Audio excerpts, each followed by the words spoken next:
Hello, folks.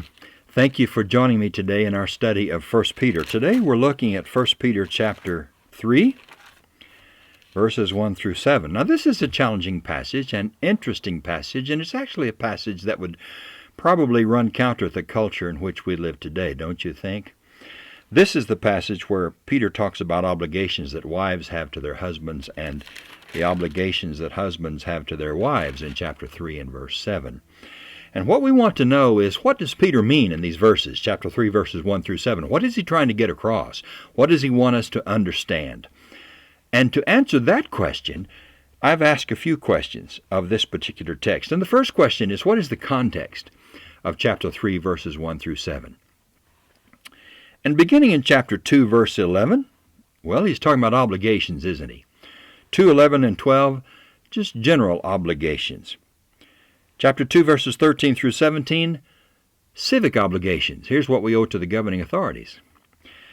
Chapter 2, verses 18 through 25, obligations of slaves to their masters. And then we have obligations of husbands and wives in chapter 3, verses 1 through 7. Now, what seems to be Peter's general instruction in this contextual passage, in this larger passage? His instruction, I think, is to submit. That's what he says to the governing authorities, that's what he says to the slaves toward their masters, and that's what he says to the wives. Submit to your husbands, chapter 3 and verse 1. Submit. As Christians are to be submissive to government, and slaves are to be submissive to their masters, so Christian wives are to be submissive to their husbands. Now, the question, and one of the important questions that I want to ask as I read this is, why does Peter give this instruction? I mean, what seems to be Peter's chief concern? And I would say that in this section, his concern seems to be that the gospel of Jesus is seen in a good light. He wants to make sure that the gospel of Jesus has a hearing in his day, in the culture in which he lives, and he wants the gospel of Jesus to be seen in a good light. So we have chapter 2 and verse 12, where generally Peter says, conduct yourselves honorably among the unbelievers, the Gentiles, so that, why? So that, though they malign you as evildoers, they may see your honorable deeds and glorify God. I mean, Peter wants these unbelievers to glorify God when they see the conduct of the Christians. And then down there in chapter 2 and verse 15, where Peter's talking about our obligation to the governing authorities, he says, it is God's will that by doing right you should silence the ignorance of the foolish. Peter is concerned about how people view Christianity. How does an unbelieving world view the Christian religion? And notice chapter 3 in our text for today. Notice chapter 3 and verse 1. Wives, in the same way, submit to your husbands, so that even if some of them do not obey the word, they may be won over without a word by their wives' conduct. What is Peter's concern?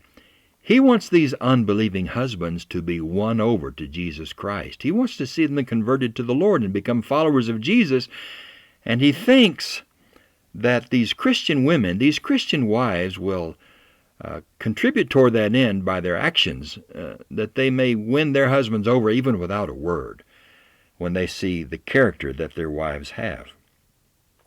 Let your actions speak for you, Peter seems to tell these wives.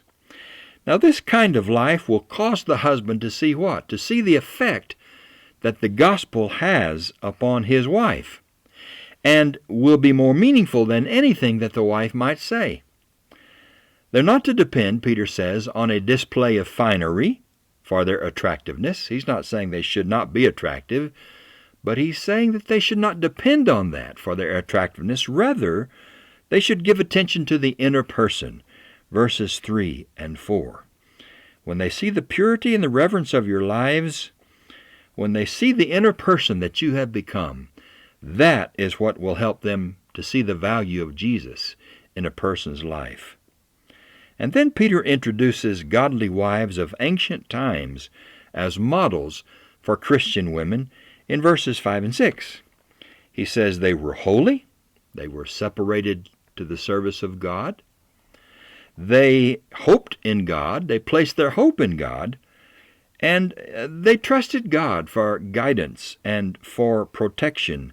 And so Peter says to these wives, be like Sarah, be like these holy women of old, do right, and don't be terrified by your husbands, don't be terrified by any threat that your husband may issue to you. Don't let anything frighten you from your course. You just stay the course and be faithful to the Lord, no matter what your unbelieving husband tries to do or say.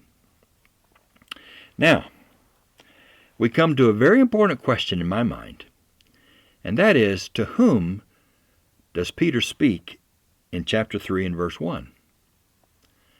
Who is he addressing?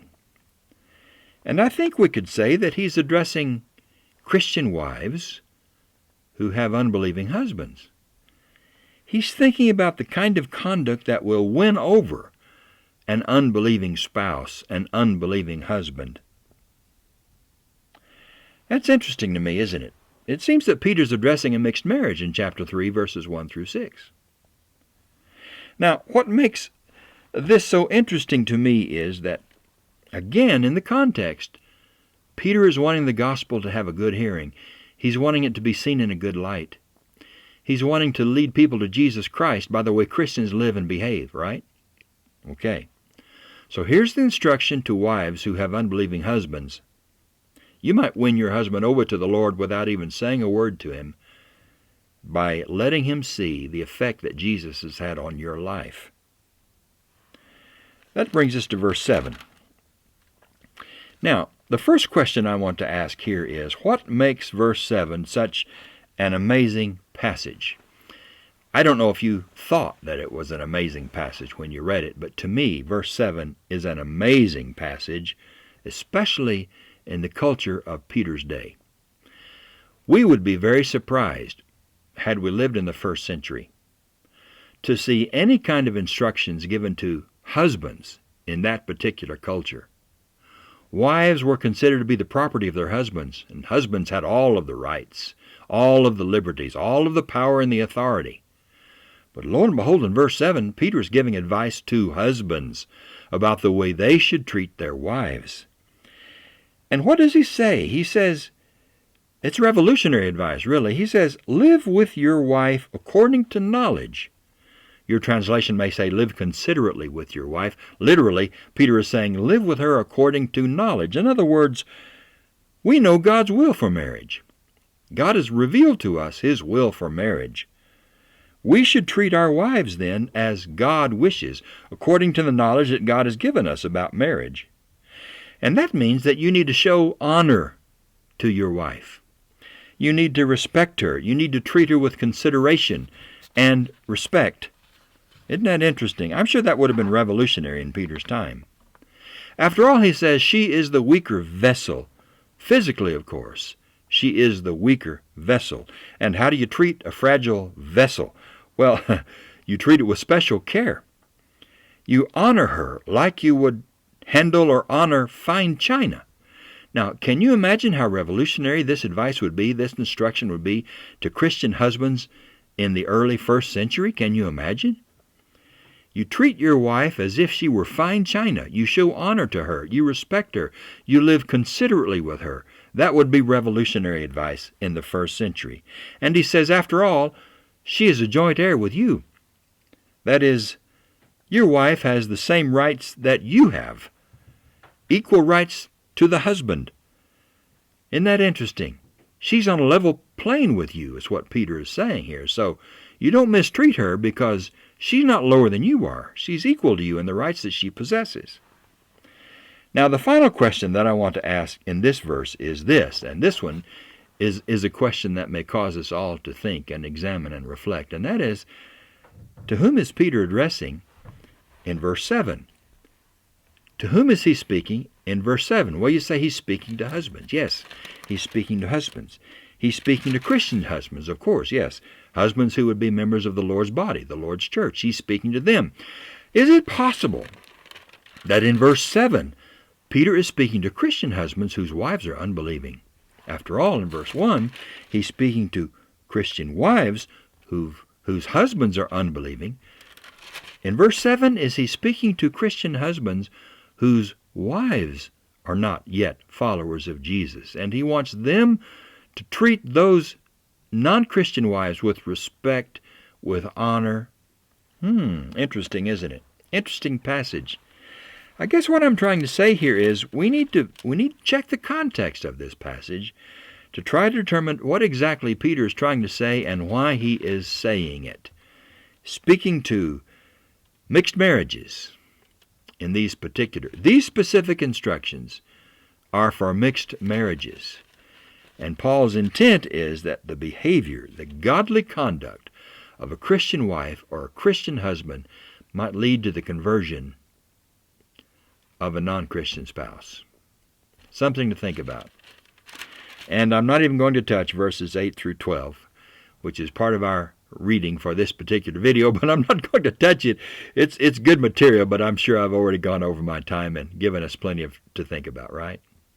God bless you in your study of 1 Peter. It's a challenging book. It's a wonderful book, and something much of which we can apply to our lives, don't you think? Yes, I do too. Okay, God bless you.